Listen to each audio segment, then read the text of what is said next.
बात करते हैं समाजवादी पार्टी के सांसद रामजी लाल सुमन की, जिन्होंने हाल ही में राणा सांगा को लेकर बयान दिया था। उसके बाद विवाद हुआ था, करणी सेना नाराज हो गई थी। अब करणी सेना को रामजी लाल सुमन ने चेतावनी दी है।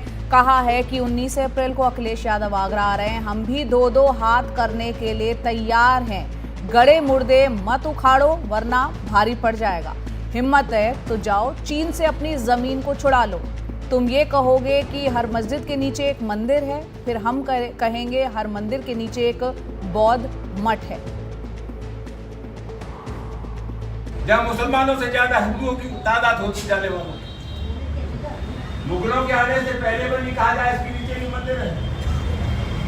बाबा साहब डॉक्टर अम्बेडकर को जो मानते हैं उसे मैं कहना चाहूंगा, मोहल्लों में एक प्रचार कर देना तो बड़ा खतरनाक मामला है।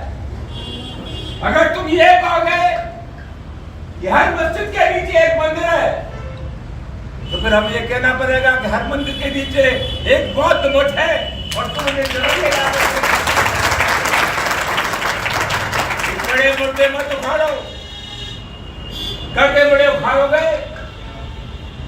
भारी पड़ जाएगा।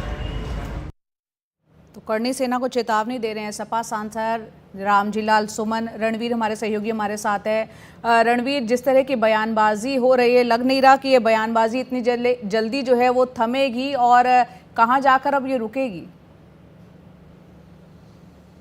देखिए 2027 लक्ष्य है और इसीलिए 21 मार्च को जो बयान राज्यसभा में दिया गया था राणा सांगा को लेकर के, उसको लगातार उत्तर प्रदेश की राजनीति में तूल दिया जा रहा है, क्योंकि हर किसी का अपना एक वोट का फ़ायदा है और इसी वजह से आप देखिए कि लगातार ये विवाद बढ़ता जा रहा है।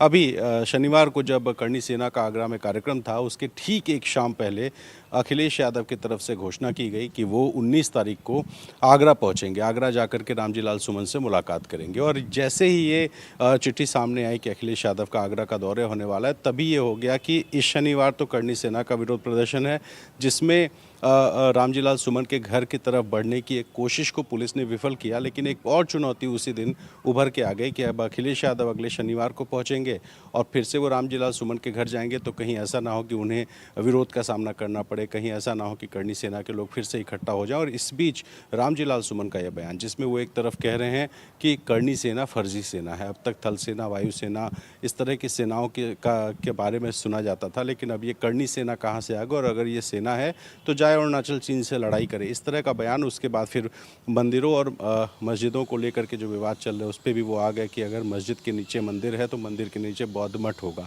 तो सीधे सीधे एक चुनौती है। और इस बीच में रामजी लाल सुमन का ये जो बयान है, ये बयान निश्चित तौर पे जो विवाद अभी चल रहा है उसको और आगे बढ़ाएगा। इसमें और ज़्यादा विरोध प्रदर्शन देखने को मिल सकते हैं। और एक तरफ ये जो पूरा विवाद है, इसको हिंदू बनाम मुस्लिम के तौर पे भी देखा जा रहा है, इसको दलित बनाम सवर्ण की लड़ाई के तौर भी देखा जा रहा है। क्योंकि जब रामजी लाल सुमन ये भाषण दे रहे थे, तब उन्होंने एक सवाल और किया कि अगर मुसलमानों के अंदर बाबर का डीएनए है तो तुम्हारे अंदर किसका डीएनए है। तो एक सवाल पूछ करके उन्होंने छोड़ दिया है। तो जाहिर है कि इस तरह का जो बयान आएगा तो ये विवाद बढ़ेगा और उत्तर प्रदेश की राजनीति में, जो कि 80-20 की लड़ाई की राजनीति होती है और पीडीए वाली लड़ाई जो है, इन दोनों की अगर हम बात करें तो सत्तारूढ़ और विपक्ष दोनों ही इस मामले में अपना अपने तरीके से जो मुद्दे हैं उसको आगे बढ़ा रहे हैं। और इसी के क्रम में जब अब रामजी लाल सुमन का ये जो बयान है, इसको लेकर के बयानबाजी भी बढ़ सकती है और विरोध प्रदर्शन भी ज़्यादा देखने को मिल सकता है। जी बिल्कुल, बहुत बहुत शुक्रिया रणवीर, ये तमाम जो है चर्चा करने के लिए। तो जिस तरह से बयानबाजी बढ़ रही है, देखना होगा 2027 उत्तर प्रदेश में, क्योंकि विधानसभा के चुनाव है, उससे पहले यहाँ पर रामजी लाल सुमन ने एक बार फिर करणी सेना को चेतावनी दी है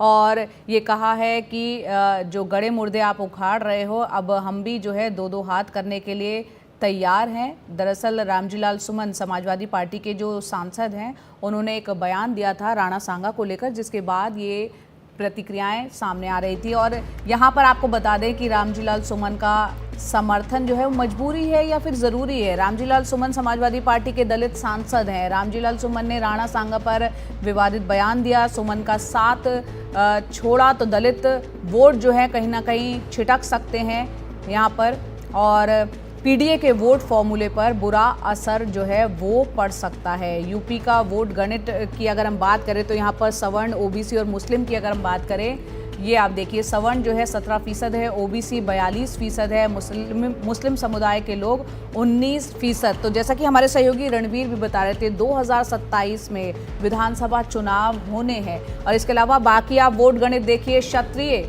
यहाँ पर 7% है।